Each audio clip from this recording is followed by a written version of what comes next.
apa yang harus kita lakukan, amalan apa yang bisa dikerjakan, dan doa apa yang bisa kita panjatkan, serta di antara yang paling utama, keistimewaan apa yang bisa kita raih saat kita mendapatkan itu semua. Dan ternyata itu semua langsung dibimbing oleh lisan Nabi yang mulia kepada istri tercintanya Sayyidah Aisyah radhiyallahu taala anha. Bismillahirrahmanirrahim. Assalamualaikum warahmatullahi wabarakatuh. Alhamdulillahi rabbil alamin. Wassalatu wassalamu ala rasulillahil karim. Sayyidina Muhammadin wa ala alihi wa sahbihi wa dzurriyyatihi wa ummatihi ila yaumiddin. Wa ba'du. Saudara-saudariku dimanapun Anda berada, kembali kami menyapa, mendoakan kita semua dalam program yang insya Allah kita sukai bersama, yaitu Aku Suka, di edisi ke-19 di tanggal 19 di bulan Ramadan tahun 1441 Hijrah. Masya Allah, tak terasa perjalanan spiritual kita mengisi ibadah di bulan suci ini telah sampai di hari ke-19. Dan tentunya ini menjadikan kita semakin bersemangat untuk menunaikan ibadah dan juga optimis untuk selalu bermohon kepada Allah Subhanahu wa taala, setidaknya dengan dua hal utama. Satu, kita tentunya selalu termotivasi untuk bermohon kepada Allah agar Allah berkenan menerima seluruh amal ibadah yang telah kita tunaikan dari awal Ramadan sampai dengan hari ke-19 ini dengan penerimaan terbaik insya Allah. Dan yang kedua, ini tidak kalah penting untuk bermohon kepada Allah Subhanahu wa taala agar Allah berkenan mengampuni seluruh dosa-dosa kita dari mulai kita baligh hingga saat ini. Dan semoga dengan itu semua rahmat Allah diturunkan kepada kita, hidup dalam keadaan yang nyaman dan baik, serta pulang dalam keadaan tenang dan meraih status terhormat saat kembali kepada Allah Subhanahu wa taala. Di antara ikhtiar kita untuk mewujudkan itu, kita akan coba lanjutkan bahasan kita dengan meraih satu momentum kemuliaan yang hanya hadir di satu malam di bulan Ramadan. Untuk itulah saat ini kita akan mencoba mengkaji, membahas, menganalisis, dan memburu waktu malam mulia ini, yaitu malam Al-Qadar. Baik teman-teman sekalian, sebelumnya saya ingin mencoba mengingatkan di pertemuan yang lalu dengan merangkum secara singkat dan padat bahwa nuzul Al-Quran, turunnya Al-Quran menjadi penting untuk kita ulas karena terkait dengan dua sisi utama. Satu, terkait dengan keistimewaan Al-Quran yang langsung diisyaratkan, bahkan disebutkan spesifik oleh Allah Subhanahu wa taala dalam firman-Nya di Quran surah kedua Al-Baqarah ayat 185 itu dengan kalimat hudan syahrul ramadhan alladzi unzila fihil Quran. Dan telah tuntas saya uraikan bahkan dalam dua pertemuan yang lalu, hudan tiada lain berfungsi sebagai pedoman hidup yang tidak hanya cukup untuk dibaca, sekalipun itu berpahala, tapi lebih akan bernilai jika isinya dikeluarkan oleh kita menjadi titian dan pedoman kehidupan sesuai aktivitas yang telah kita rencanakan. Sekali lagi, dari Al-Fatihah sampai dengan An-Nas, turunkan dari semua ayat-ayat yang terletak di surah-surah mulia itu sesuai dengan aktivitas yang akan kita titi, turunkan petunjuknya, ikuti arahannya, dan kita akan rasakan perbedaan dan raihan kesuksesannya. Pun demikian, keistimewaan Al-Quran memiliki korelasi yang sangat erat dengan malam Al-Qadar yang penuh dengan rahasia. Ada banyak rahasia yang terkait dengan malam Al-Qadar, yang diantara rahasia terbesarnya adalah terkait dengan alur kehidupan kita, masiratul hayat, yang telah ditetapkan oleh Allah Subhanahu wa taala dengan pengetahuan Allah yang sangat sempurna, baik sebelum itu dialami, sedang dilalui, ataupun akan kemudian kita dapati. Allah mengetahui dan telah tuntas saya uraikan di pertemuan yang ke-18 edisi kemarin. Baik Dan kita pula telah temukan korelasi antara keistimewaan Al-Quran dengan rahasia Al-Qadar ini, bahwa dalam rangka meniti alur kehidupan kita, mustahil kita berjalan melalui hidup tanpa petunjuk. Bahkan dalam hal yang simpel saja, untuk sekedar kita pergi ke tempat tujuan. Saya dari Bekasi ingin ke Semarang, tidak punya petunjuk arahnya, akan sulit sampai ke tujuan, bahkan mungkin boleh jadi diduga akan tersesat di perjalanan. Entah itu bisa mampir ke satu tempat atau tergoda oleh suara-suara yang datang. Ada suara tukang es krim, ada suara tukang somai, ada suara tukang nasi goreng. Ya, mungkin saja membuat perjalanan kita terlambat dan sulit sampai ke tujuan.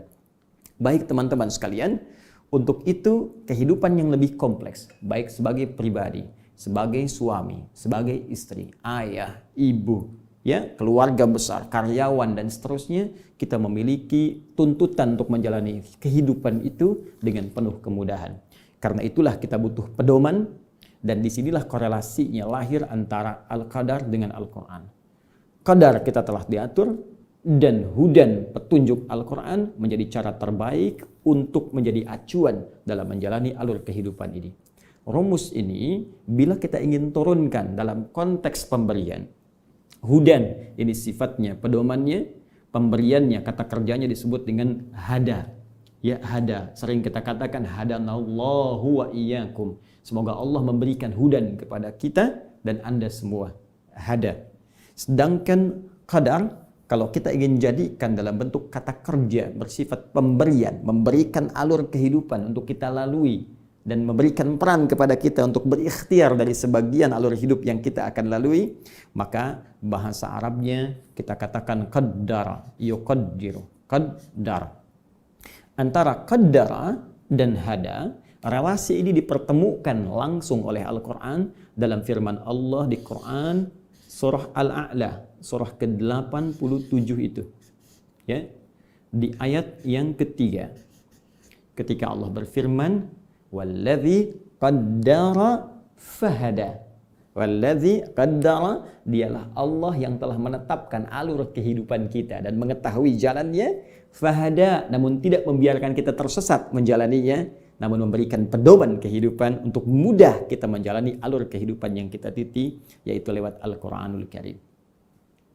Nah, ada yang lebih menarik dari sini untuk kita kaji dalam pertemuan edisi ke-19 ini, yaitu turunan dari keistimewaan Al-Qadar yang tidak hanya mengandung rahasia yang telah kita uraikan korelasinya dengan Al-Quran di pertemuan yang lalu.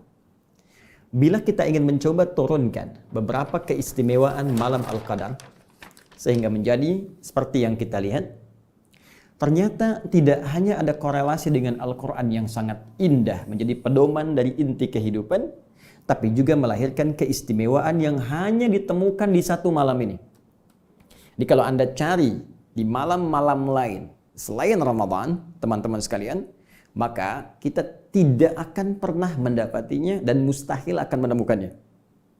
Nah, karena itu, mari kita lihat di antara keistimewaannya, Allah menjanjikan pahala yang sangat melimpah. Bahkan dalam konteks ini, langsung diturunkan satu surah, di surah 97 itu, yang kemarin kita tuntaskan. Di ayat, teman-teman sekalian, yang keduanya, ketika Allah katakan, ayat pertama, Inna anzalnahu fi lailatul qadar. Wa ma adraka ma lailatul qadar. Di ayat keduanya Allah mengajak kita untuk mencari pengetahuan, menantang kita. Tahukah engkau apa keistimewaan malam Al-Qadar itu? Maka diteruskan ayat selanjutnya, Lailatul Qadri khairum min alfi syahr. Masya Allah, di malam Al-Qadar itu Allah berikan limpahan pahala yang luar biasa, lebih daripada 1000 bulan. Kemarin saya tuntaskan setidaknya senilai dengan kurang lebih 83 tahun. Baca Al-Quran senilai 83 tahun. Ya, sholat senilai 83 tahun. Setidaknya demikian. Demikian pula kita dapati peluang dosa diampuni. Bahkan jelas dalam lisan Nabi SAW ketika Nabi mengajarkan kepada kita dalam hadis sahih riwayat Al-Bukhari dan Al-Imam Muslim. man yaqum, riwayat lain man qama lailatul qadri imanan wa ihtisaban ghufira lahu ma taqaddama min dzambi. Siapa yang bisa bangkit mendapati malam Al-Qadar, menunaikan ibadah, salat di dalamnya, maka ia jika menunaikannya dengan penuh keikhlasan dan kekuatan iman, berpeluang diampuni semua dosa-dosa yang pernah ia kerjakan sejak mulai balik sampai detik dia beribadah itu. Allahu akbar. Malam Al-Qadar. Demikian pula ada peluang doa-doa dikabulkan karena malaikat itu begitu mereka berlomba untuk turun ke bumi. Sampai-sampai malaikat Jibril alaihissalam Ruhul Amin ikut turun. Ya, bukankah jelas kalimat yang disampaikan dalam firman Allah Subhanahu wa taala, "Tanazzalul malaikatu warruhu fiha." Malaikat-malaikat turun. Banyak sampai Ruhul Amin malaikat Jibril pun turun. Dan penyertaan malaikat saat turun terhadap orang-orang yang tengah ibadah menghidupkan malam itu, salah satu konsekuensinya banyak narasi dalam hadis menyebutkan adalah mengaminkan doa-doa yang dibohonkan. Bukankah ketika orang sholat, ya, yang sebelumnya Nabi menyampaikan hadis tentang orang sholat di malam Al-Qadar, bukankah ada redaksi hadis Nabi SAW ketika seseorang kemudian membaca Al-Fatihah kemudian amin, man wafaqa ta'minuhu ta'minal malaika ghufira lahu ma taqaddama min dzambi. Siapa yang aminnya bersamaan dengan aminnya malaikat, artinya Pak, ketika seseorang mengucapkan amin, malaikat mengatakan amin. Bukankah Al-Fatihah bagian dari doa? Ya kan?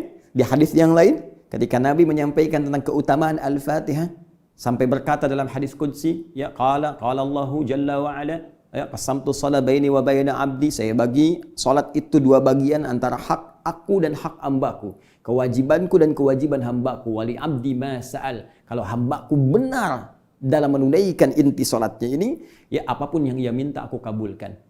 Apa redaksi selanjutnya? Idza qala al-'abdu alhamdulillahi rabbil alamin. Sampai ke iyyaka na'budu wa iyyaka nasta'in.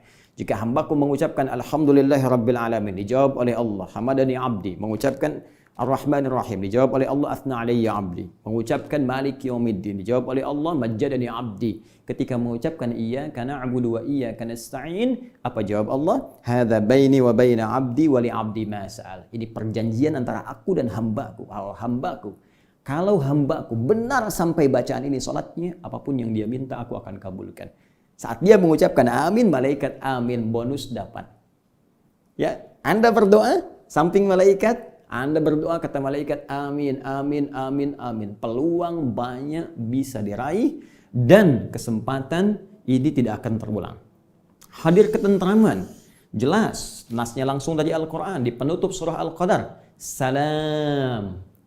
Ya, salamun hiya matla'il fajr. Salam. Malam itu penuh dengan ketentraman, penuh dengan kedamaian. Karena itu otomatis ketika seseorang mendapatkan ketentraman itu, mendapatkan ketenangan itu, maka orang yang meraih malam Al-Qadar akan berdampak pada keadaan hatinya yang lapang dan perilakunya yang lebih tentram. Akan terlihat nanti esoknya tenang, nyaman, lebih tentram, ya, lebih nyaman, tindakan-tindakannya ada perubahan, Masya Allah. Dan di antara yang terakhir, lahir kemuliaan yang diberikan oleh Allah Subhanahu wa taala seperti diisyaratkan di Quran surah ke-44 itu. Ya, Quran surah ke-44 Ad-Dukhan. Ya, di ayat yang ketiga. Mushaf standar di halaman 496, baris yang pertama. Inna anzalnahu fi lailatin mubarakah. Ya, sungguh kami telah turunkan Al-Quran itu di malam yang penuh keberkahan, malam yang penuh kemuliaan. Jadi orang yang mendapati malam itu, dia mendapatkan keberkahan, kemuliaan dan limpahan kebaikan dari Allah Subhanahu wa taala. Malam Al-Qadar. Hanya di waktu ini, tak berulang di waktu-waktu lainnya. Karena itulah kemudian menjadi penting malam ini untuk kita buru. Sehingga kita tuangkan dalam tema materi kita saat ini, memburu malam Al-Qadar. Baik, jika kita ingin katakan, ya Allah saya ingin meraihnya, ya Rasulullah saya ingin memburunya, maka kapan itu terjadi? Kemudian bagaimana saya menyikapinya? Amal apa yang harus saya lakukan? Jika doa dikabulkan, apa yang harus saya minta? Dari tiga persoalan ini, Dari 3 pertanyaan ini kita turunkan menjadi inti bahasan kita dalam 3 poin utama. Kapan waktunya malam Al-Qadar? Amal apa yang mesti kita kerjakan jika bersamaan kita dapat di malam itu? Dan doa apa yang paling utama yang harus kita mohonkan jikalau kita dengan izin Allah mendapati momentum yang dimaksudkan. Baik, secara cepat mohon izin saya bukakan untuk slide selanjutnya di flip chart yang kita bisa simak bersama. Bismillah. Kita mulai dengan bagian pertama. Waktu Lailatul Qadar. Memburu waktu malam Al-Qadar. Kapan itu terjadi? Karena malam ini, momentum mulia ini diisyaratkan oleh Al-Quran hanya bersumber dari keterangan Allah Subhanahu wa taala lewat firman-Nya, "Inna anzalnahu fi Lailatul Qadar." Sungguh kami telah turunkan Al-Quran itu dengan segala keagungan kami dan segala kemuliaan Al-Quran di malam Al-Qadar. Karena sumbernya disampaikan oleh Allah, maka kita harus mencoba mencari keterangan yang bersumber dari firman Allah, yaitu Al-Quranul Karim. Baik, di sini kita pentingnya melihat dalam narasi Al-Quran seperti apa isyarat malam Al-Qadar itu terkait dengan turunnya Al-Quran diinformasikan kepada kita. Setelah itu kita lihat bagaimana penjelas, penafsir Al-Quran yang langsung ditunjuk oleh Allah Subhanahu wa taala, yaitu Nabi Muhammad SAW dalam hadis-hadis beliau menerangkan kepada kita tentang isyarat Al-Quran terkait waktu dimaksud. Mari kita cepat untuk melihat narasi Al-Quran terkait dengan turunnya Al-Quran. Teman-teman sekalian, malam Al-Qadar dikaitkan erat oleh Allah Subhanahu wa taala dengan peristiwa turunnya Al-Quran. Ketika Al-Quran diturunkan bersamaan dengan malam Al-Qadar. Sedangkan redaksi turunnya Al-Quran itu setidaknya diungkapkan oleh Al-Quran dengan 2 diksi utama. 1, menggunakan kata anzala ini. Yang kedua, menggunakan kata nazzala yang ini. Dalam rumus bahasa Arab secara cepat, jika kita menggunakan versi yang pertama, anzala yunzilu, maka ini menunjukkan sebuah peristiwa yang berlangsung sekaligus, keseluruhan, tanpa ada tahapan. Sebaliknya, jika kita gunakan kalimat nazzala yunazzilu menggunakan tasydid, maka ini menunjuk proses yang bertahap, munajjaman, tadarrujan, ya. Baik, sebuah proses jika dikaitkan dengan turunnya Al-Quran, bila kita gunakan redaksi yang pertama, ini menunjuk Quran isyaratnya diturunkan secara sekaligus, secara langsung. Jika kita menunjuk pada redaksi yang kedua, nazzala, maka ini menunjuk turunnya Al-Quran secara bertahap, berproses. Dan ulama sepakat bahwa tahapan penurunan Al-Quran yang berlangsung secara berproses itu, itulah tahapan yang diturunkan kepada Nabi Muhammad SAW.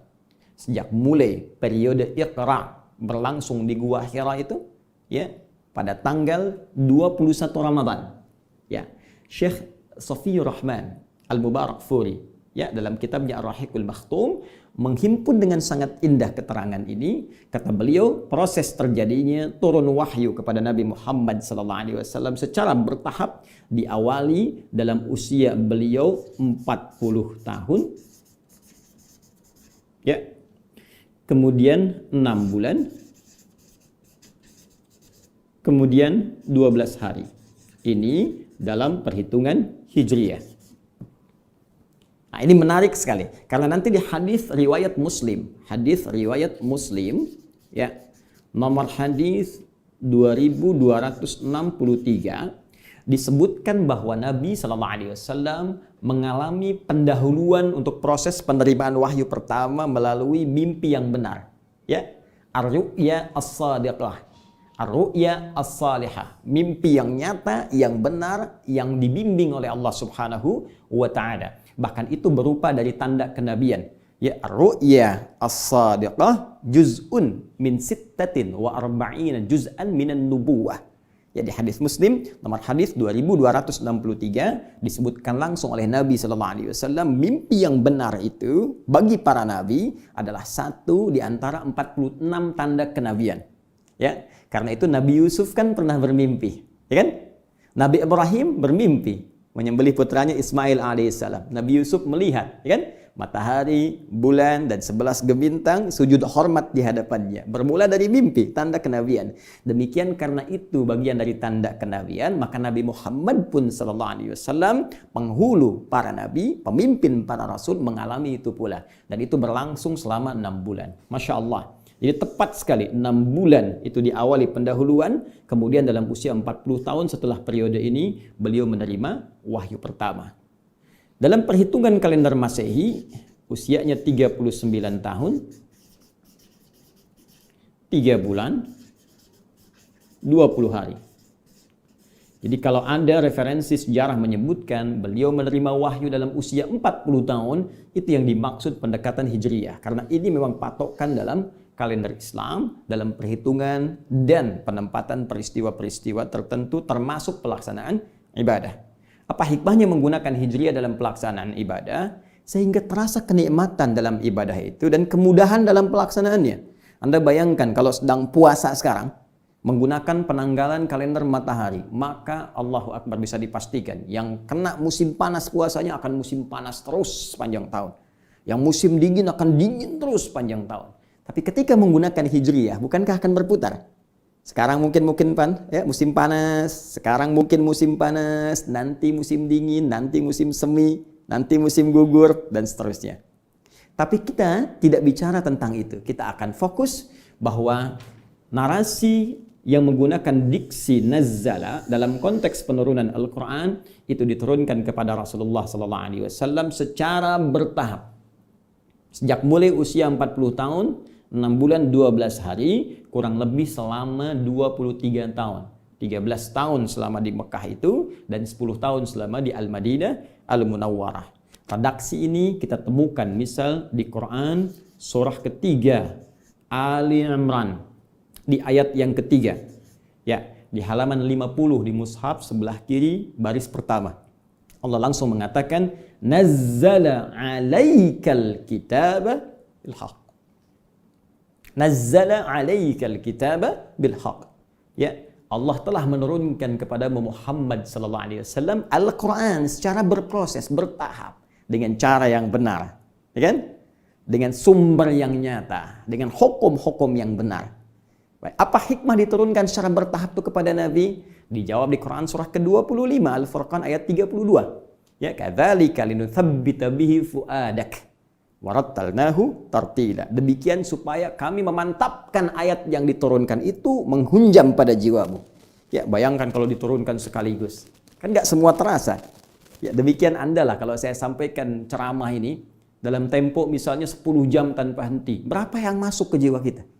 Tapi kalau saya sampaikan kultum, ya, walaupun kuliah terserah antum, bisa edisi pertama 15 menit, kedua 20 menit. Tapi karena parsial sifatnya, kan terasanya beda. Dapat ilmu hari ini, menghunjam ke hati, kita amalkan. Besok ilmu baru lagi, menghunjam ke jiwa, kita amalkan. Kan berproses itu lebih nyaman. Baik ya? Nah, jadi ini bagian pertama. Adapun narasi yang kedua, proses turunnya Al-Quran diungkapkan pula dengan menggunakan diksi anzala. Baik bentuk aktif anzala, ataupun pasif unzila. Dan ini yang paling menarik, yang terkait erat dengan proses turunnya Al-Quran yang dikaitkan dengan malam Al-Qadar. Karena redaksinya lebih banyak menggunakan yang ini. Turunan anzala, baik pasif ataupun aktif. Kita ambil contoh misalnya di Al-Baqarah, ayat bahkan tentang rangkaian puasa. Ya, surah kedua ayat 185 yang sering kita bacakan di setiap edisi Aku Suka. Syahrul Ramadan alladzi unzila, bukan nuzila tapi unzila fihil Quran. Di bulan Ramadan yang diwajibkan kita puasa itu, itulah saat Al-Quran diturunkan. Baik, terkait dengan Al-Qadarnya, di surah ke-97 menggunakan anzala juga. dikaitkan dengan Al-Quran. Inna anzalna. Anzala plus na menunjuk keagungan. Ta'zimun nafsi. Ingat, bukan dalam konteks kami menunjuk Allah banyak. Awas, jangan salah di sini. Keliru bisa fatal. Ya, belajar dulu gramatikal bahasa Arab, baru kita mengerti. Jangan satu bahasa ditafsirkan lewat aturan bahasa lain.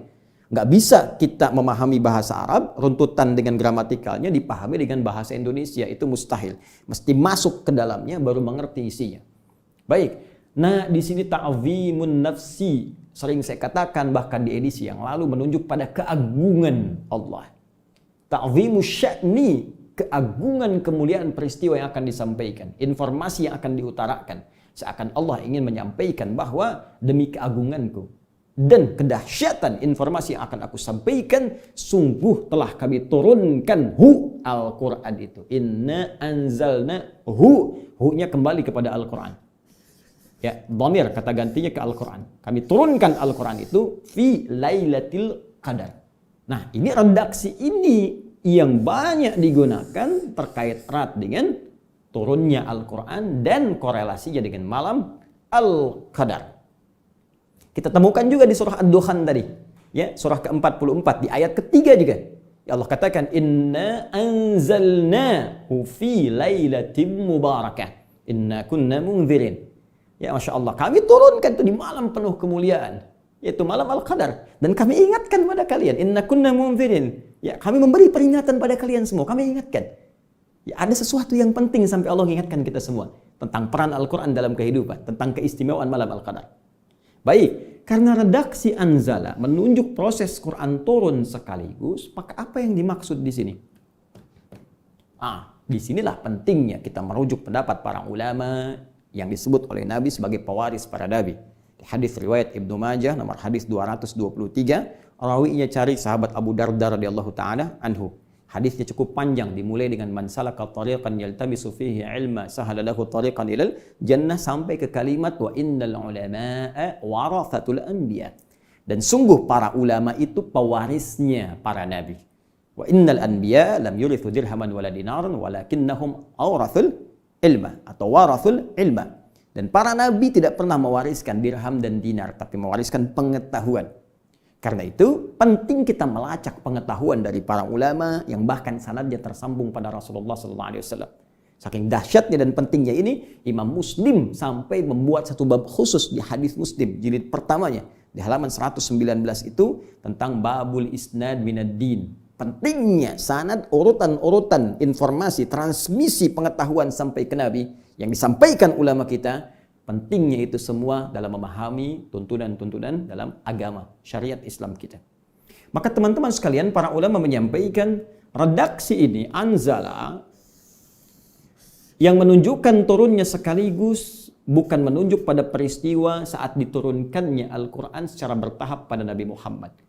Walaupun itu diketahui tanggal 21 Ramadan. Tadi yang saya utarakan. Ya, 21 Ramadan di hari Senin. Ya, jadi ini turun hari Senin peristiwanya 21 Ramadan. Sedangkan yang ini yang dimaksudkan turunnya Al-Quran dari Lauh Mahfuz. Tingkat tertinggi ke Baitul Izzah. Sama'id dunya, ke langit dunia. Jadi belum turun ke bumi. Ya, jadi turun ke langit yang langsung langit itu berbatasan dengan dunia. Belum turun, ya, belum sampai ke buminya. Kalau kita urutkan nanti keterangan-keterangan dalam Al-Quran dan hadis, ada berlapis-lapis ke langit, ya, menuju sampai ke arsy yang paling tinggi. Wallahu a'lam seperti apa, tapi nanti saat kita berpulang, saat meninggal dunia, itu akan tampak kita saat kembali pada Allah Subhanahu wa taala. Kalau Anda ingin belajar lebih jauh dan waktu kita nanti masih panjang, dalam kesempatan yang lain kita akan belajar tentang peristiwa Isra dan Mi'raj Nabi sallallahu alaihi wasallam. Bagaimana di langit pertama bertemu dengan Nabi Adam alaihissalam, langit kedua, langit ketiga, sampai di langit ketujuh, kemudian menerima perintah dari Allah Subhanahu wa taala. Jadi dari Lauh Mahfuz sampai ke Baitul Izzah. Ya, di surah Al-Buruj dalil tentang Lauh Mahfuz, fi lauhim mahfuz, diturunkan ke dalam Baitul Izzah. Ini untuk diumumkan saking dahsyatnya Al-Quran, pentingnya Al-Quran, diumumkan bukan hanya kepada penduduk bumi, Allah umumkan kepada seluruh penghuni langit. Ini maksud hikmahnya. Dari tahap tertinggi diturunkan. Malaikat yang ada memikul arsy tahu. Malaikat di langit yang ke-6 tahu. Langit ke-5 tahu. Sampai ke sama'id dunya. Semua yang bertugas diumumkan oleh Allah. Al-Quran akan turun sebagai alur kehidupan manusia. Sekaligus menunjukkan pengetahuan Allah subhanahu wa ta'ala pada peristiwa yang belum terjadi. Nanti ada yang akan bertanya tentang hukum khamar. Yas'alunaka 'anil khamri. Kejadiannya kan baru nanti di zaman syariat. Ya kan? Saat disampaikan pada Nabi. Tapi Allah ingin memberikan pengetahuan kepada seluruh malaikat bahwa Allah Maha mengetahui tentang semua peristiwa. Ini alur kehidupan manusia. Bagaimana nanti manusia berproses. Ini petunjuk-petunjuknya. Ini saking dahsyatnya Al-Quran. Jangankan ahlu bumi. Kata Allah, semua ahlu sama, ahlu langit mesti mengetahuinya. Jadi sebelum disampaikan pada Nabi Muhammad, disampaikan dulu pada seluruh penghuni langit sekaligus menunjukkan status tingginya Rasulullah SAW. Jadi Anda bayangkan, penghuni langit menghormati Nabi Muhammad SAW. Kenapa anak bumi yang wafat di telan tanah lantas tega mencela beliau? Bahkan seorang non-muslim pun menempatkan beliau dalam urutan pertama manusia paling berpengaruh. Yang penuh dengan kelembutan, yang sangat perhatian. Tiba-tiba ada orang entah datang dari mana menyoal beliau. Yang orang ini pun belum tentu jelas segala kebaikannya. Baik, kembalikan ke sini teman-teman sekalian. Jadi ini, jika disebutkan proses ini berlangsung secara sekaligus, maka yang dimaksudkan adalah turunnya Al-Quran dari Lauh Mahfuz ke Baitul Izzah. Sekarang kapan waktunya? Cari lagi di Al-Quran. Karena sumbernya di sini kan. Baik, peristiwa ini kita akan bisa lihat waktunya jika kita keluarkan kata ini pula. Anzala. Cari kembali. Kita temukan di antara yang paling spesifik, dan ini pendapat sementara ulama pula, ada di Quran surah ke-8, Al-Anfal. Kalau kita temukan di ayat ke-41, paling kiri, sebelah atas, di pertengahan. Di halaman 182, baris yang ketiga. Allah berfirman, "Wa ma anzalna ala abdina yaumal furqani yaumal taqal jam'an." Allahu akbar. Wa ma anzalna, dan terhadap apa yang telah kami turunkan, anzala secara sekaligus. Yaumal furqani, pada hari pembeda. Yaumal taqal jam'ani, apa yang berbeda itu ketika bertemu dua pasukan yang beda. Satu pasukan iman dikomandoi Nabi Muhammad SAW. Satu pasukan ingkar dikomandoi Abu Jahal. Kapan bertemu Nabi Muhammad dan Abu Jahal dalam peperangan yang dahsyat itu? Perang Badar. Kapan terjadinya? Hari Jumat 17 Ramadan. Allahu Akbar. 17 Ramadan. La haula wala quwwata illa billahil aliyil azim. Jumat. Jadi kalau kita ingin batasi peristiwa diturunkannya Al-Quran secara sekaligus dari Lauh Mahfuz ke langit dunia, Baitul Izzah, terjadinya di hari yang paling mulia, yaitu Jumat. Karena Al-Quran yang mulia, harinya mesti mulia. Di bulan yang mulia, yaitu Ramadan. Baik. Di waktu yang mulia, sehingga ditampakkan kemuliaannya. Tandanya apa? Bertemu dua pasukan. 17 Ramadan. Allahu Akbar. Ya, di tanggal 17, di bulan Ramadan, di hari Jumat. Dan kalau saya lompat sedikit, berbahagianya kita Indonesia, kita merdeka pun di hari Jumat. Di bulan Ramadan. Karena itu kita katakan di undang-undang kita, tertuliskan jelas atas berkat rahmat Allah yang Maha Kuasa. Dan dengan didorongkan oleh keinginan luhur. Ya, jadi keinginan luhur itu diletakkan terakhir. Jadi semua orang pengen punya keinginan luhur untuk merdeka. Tapi rahmat Allah belum turun. Ya, berkat Allah belum turun. Begitu berkah diturunkan, rahmat turun, Ramadan dapat proklamasi. Jakarta, kapan dibebaskan oleh Fatahillah? Ya, Fathullah atau Fatahillah atau Faletehan. Membebaskannya di bulan apa? Ramadan. 22 Ramadan teman-teman. Hari Jumat nanti.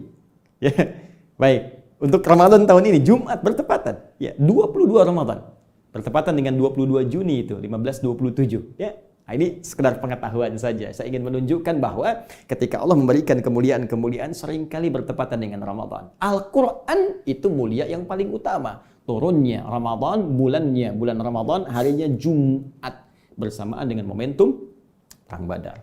Nah, tapi apakah kita bisa simpulkan bahwa Lailatul Qadar terjadi jadi tanggal 17? Ya.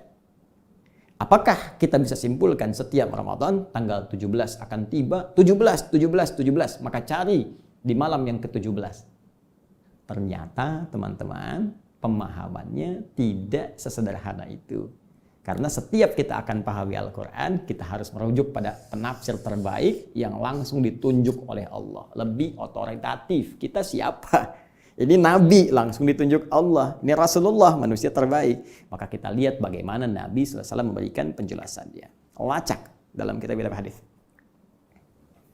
Di Al-Bukhari, nomor hadis 2020.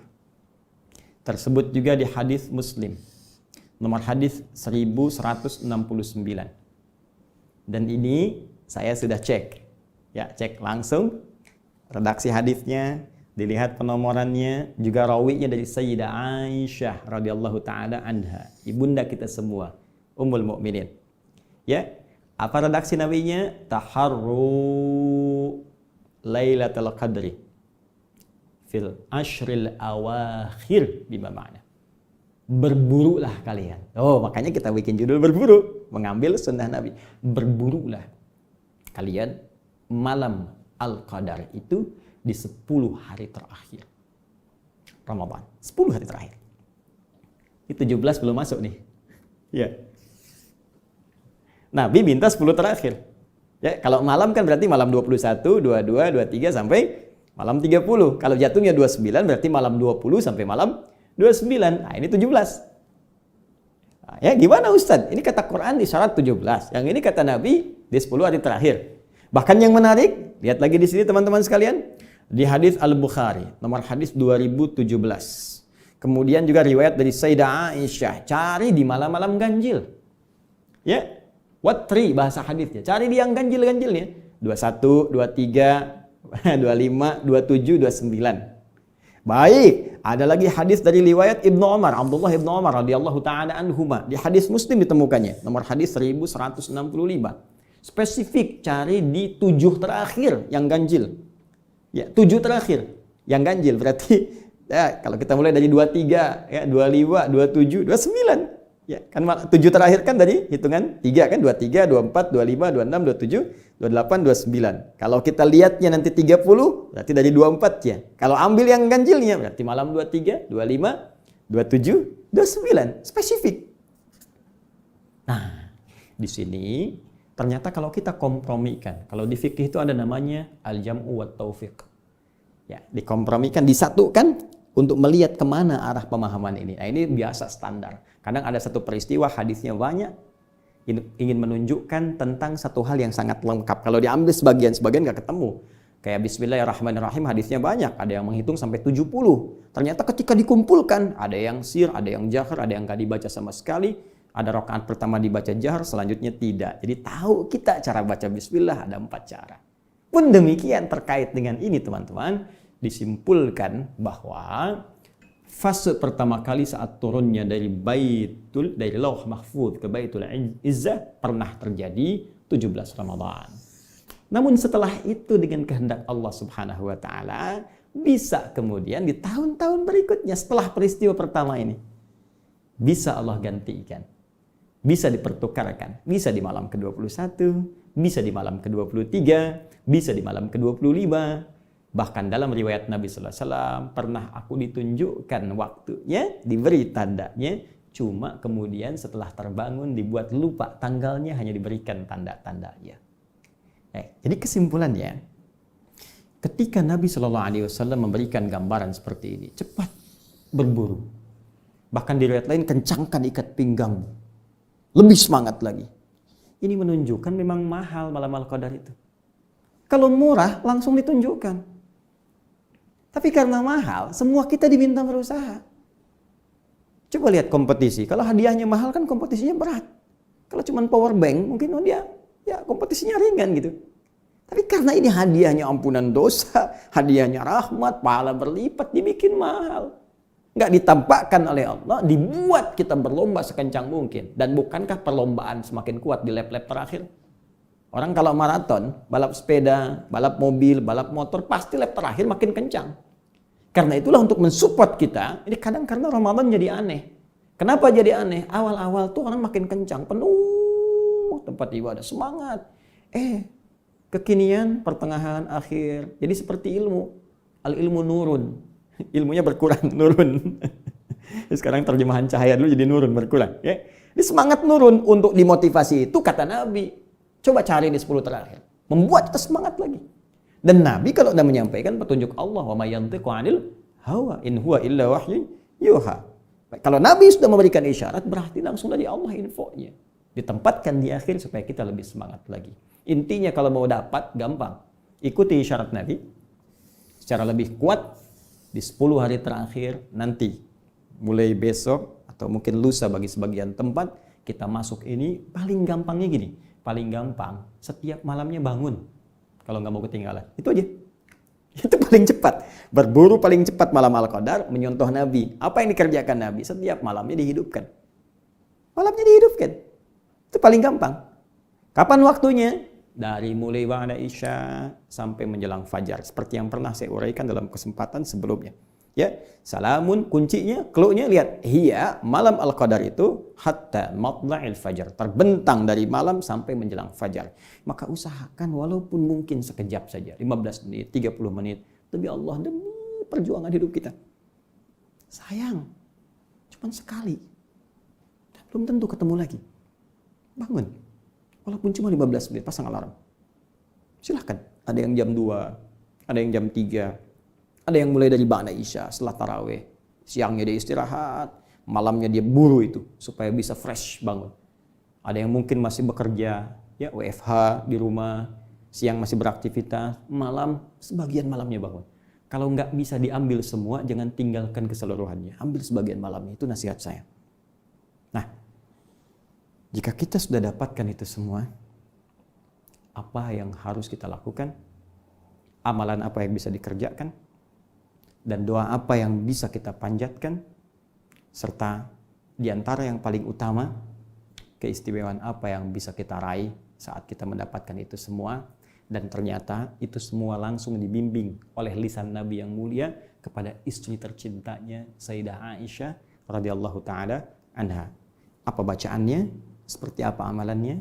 Kita akan lihat insya Allah dalam tayangan Aku Suka pada edisi yang ke-20 sebagai persiapan amalan khusus di 10 hari terakhir malam Ramadan plus bimbingan Rasulullah SAW jika mendapati malam Al-Qadar.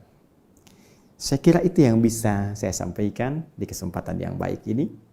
Jikapun Anda mendapatkan kekurangan dari apa yang saya sampaikan, saya memohon maaf yang sebesar-besarnya, dan Anda bisa melengkapi, dan itu bukti paling otentik bahwa saya masih manusia. Karena tidak ada manusia yang sempurna. Tidak perlu diperdebatkan, langsung diluruskan. Jika ada dalam salah nomor, Anda tinggal benarkan nomornya. Jika ada rawi yang keliru, Anda sampaikan pada saya untuk saya meluruskan. Yang penting referensinya kita temukan. Yang lebih utama, saya mengajarkan, saya berbagi bukan untuk menjadi amunisi supaya Anda pandai berdebat, terlebih mencela orang lain. Saya mengajar supaya kita bisa menjadi hamba yang lebih baik di hadapan Allah Subhanahu wa taala dan berpengetahuan luas dalam bimbingan Al-Qur'an dan sunnah Rasulullah SAW. Semoga Allah menerima puasa kita, semoga Allah berkenan menerima seluruh ibadah kita serta mengampuni dosa-dosa kita. Subhanakallahumma wa bihamdika asyhadu an la ilaha illa anta astaghfiruka wa atubu ilaik wa akhiru da'wana alhamdulillahi rabbil alamin wal 'afu minkum. Assalamu alaikum warahmatullahi wabarakatuh.